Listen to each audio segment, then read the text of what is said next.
Oh man, really? A gnat right in the eye.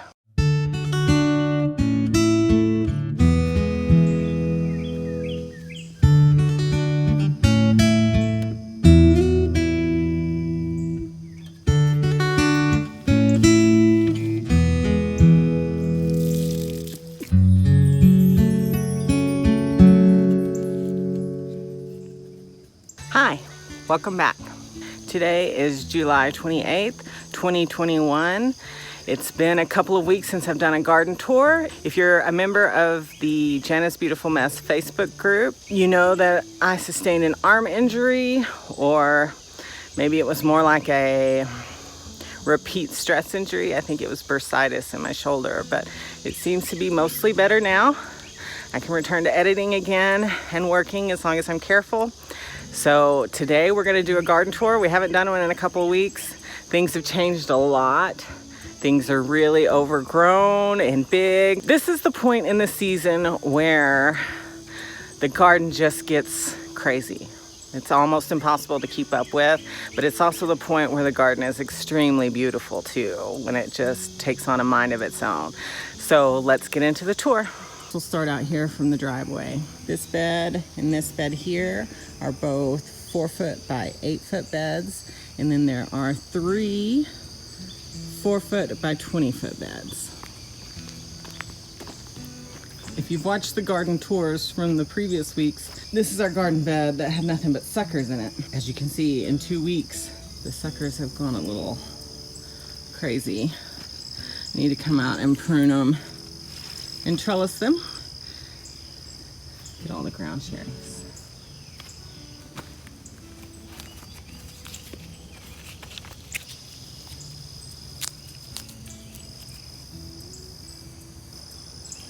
Oops, got a little dirt on it. It's just so good. Okay, no more eating snacks. Right after I did a garden tour last time, we had a big storm come through and just really broke this big ground cherry here. See there, that limb's broken.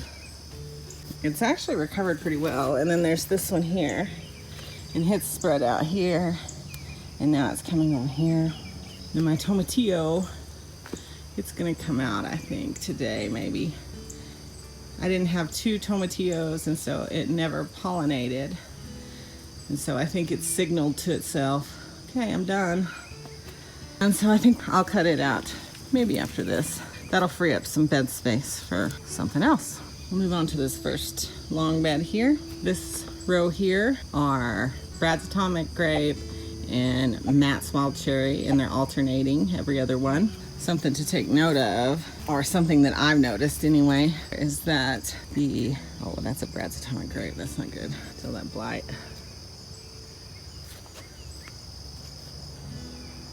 Oh, and that one's got it too.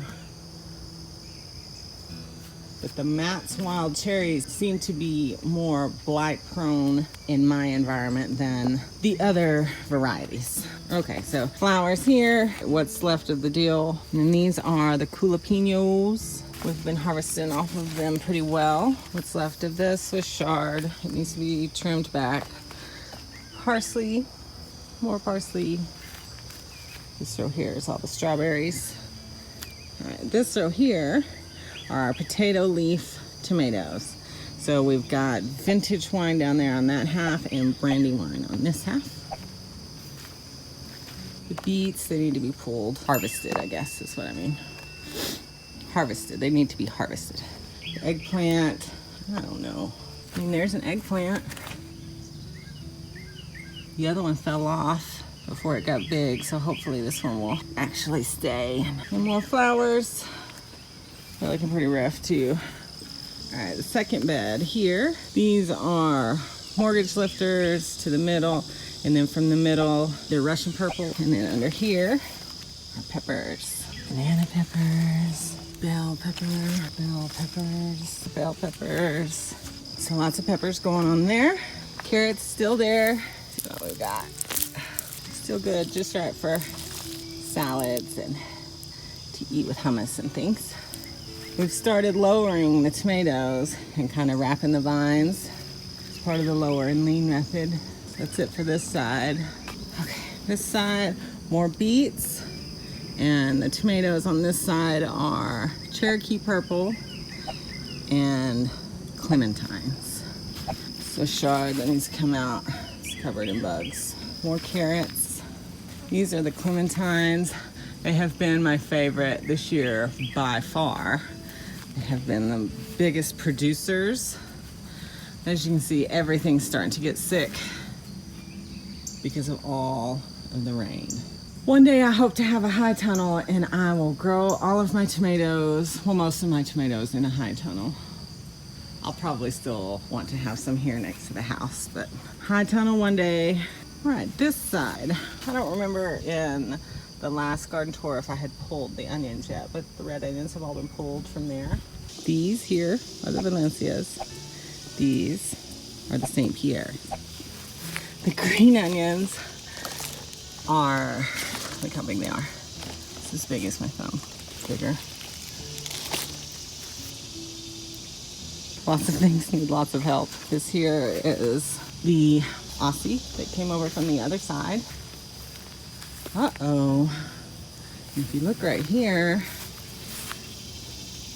think there's either been a deer or something over here munching on my Aussie plant, or it's got a hornworm or 10. It looks like something's been pulling on it. Which is okay, it's plenty big. It's not like we're hurting here. Or tomato plants, really. I do find it interesting that it's starting to curl. See here. This side, these are the beefsteaks. That one's got blight. And these are the orange persimmon tomatoes. Oh, look, little mushrooms. And then this row here is leeks. That should do it for the big beds there. And over here, this was the old compost pile before we made that one. We've got a volunteer squash coming up out of here. So it's got little butternut squashes growing on it. I was pretty excited about that until I saw or read somewhere that volunteer squashes can be toxic or poisonous, so I'll have to check into that. Can anybody confirm or verify that? The gnats are out in force. Okay, that should do it for the kitchen garden area. Let's go around back now and I'll show you what's happened over there in the last couple of weeks. Okay, here we are in the backyard and we're gonna start at the watermelon patch this time and then we'll go to the no-dig area. All right, here's the watermelon patch. As you can see, things have changed a little bit. We had a very large watermelon there and I came out to check on it the other day and turned it over and it had split wide open. And the dogs love watermelon, so I just busted it on the ground for them here. But then I saw online or something in one of my gardening groups that people were going to the dollar store and buying cheap plastic colanders to keep their watermelons up off the ground so that they wouldn't split like that. So I had some extra pots that I had transplanted other things out of, so I've just got them sitting on my pots for now. Next year I think I'm gonna trellis them. But they're getting closer and closer all the time. Some melons, cantaloupe, another little melon. I think this is a honeydew melon. I'm not entirely sure what this one is. It's a cantaloupe of some kind, I believe. I believe that's another honeydew melon there. I don't think I've seen anything on that one yet. This row here is the spicy peppers. We keep the spicy peppers over here so the kids don't ever get confused about which is which. Habaneros, poblanos, habaneros, cayenne, habanero, hybrid hot peppers, cayenne. All right, so that does it for this area. Oh, and those are the goji berry bushes that I still haven't found a home for. Now, let's go over to the no-dig area.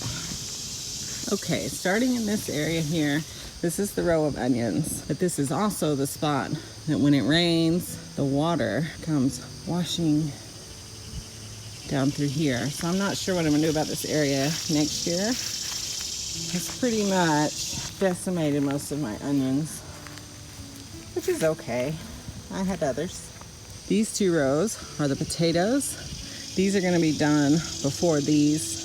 I think I planted this one like 2 weeks before that one. But these are almost ready. These are still doing their thing. Let me show you. I wanna take a sneak peek into here. Look at what we got here. There's a potato. It's exciting. So hopefully there'll be potatoes under there this year when I dig them. Raylan's pumpkin plant making its way out here. This one has kind of all melded together into a beautiful mess. But here down the middle are squashes. This half is yellow squash and that half is black beauty zucchini. This row right here, those are all nasturtiums, alternating between red and purple. And down this side here are all pest prevention flowers.